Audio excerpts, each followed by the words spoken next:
sinasakay doon sa truck nila. Ayon pa kinaman sa Juan Constantino, wala man lang daw silang natanggap na resibo sa 1,000 pisong ibinayad nila sa Orbi. Sa kahabaan ng Regalado Alley, sa lungsod ng Quezon, may natiyempuan kaming tow truck na hihilahin sana ang isang delivery truck. Pero pagkakita sa aming camera, ang tow truck kumalipat ng landas. Naiwan ang dalawang kasamahan nitong tumanggi namang humarap sa camera. Tanging ang driver ng delivery truck ang nakuna namin ang pahayag. Kasi bago-bago yung ano naman eh. Yung gate naman eh, tingin ako baka mag-overhead. Lumapit agad yung isa, yung nakasampa. Baba ka dyan, ako na dyan. Pakita mo na yung test ka na sir. Oo ma'am, matitili ako dyan. Ipinaliwanag ng MMDA ang tamang pamamaraan pagdating sa pagtotoo ng mga sasakyan. Lahat ng sasakyan na umaandar, lalo na kung andar yung rider, na pwedeng paandar rin, hindi na kailangan dahil nyo. Wala akong dapat gawin ang tayo ito, andar yung rider.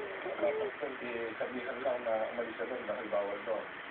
Tumanggi magbigay ng pagsalita ng Orbit Towing Services na si Charlie Atanasio. Pero hindi nang hindi sapilitan ng pagdila nila ng mga sasakyan. Tanging mga sasakyan hindi umaanda at na-aksidente lamang daw ang kanilang pinoto. Nagbibigay rin daw sila ng resibo.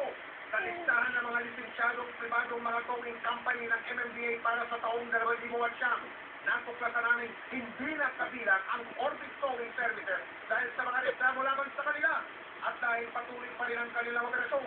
May paalala ang Highway Patrol ng Philippine National Police sa kanilang mga biktima. It's very clear na unauthorized sila, no?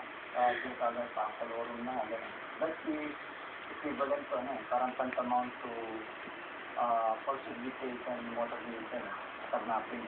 Kung sino man yung nabiktima ng Orbit, no, Towing Services, they can file a complaint that yung authority is going, Mga ganyan. hindi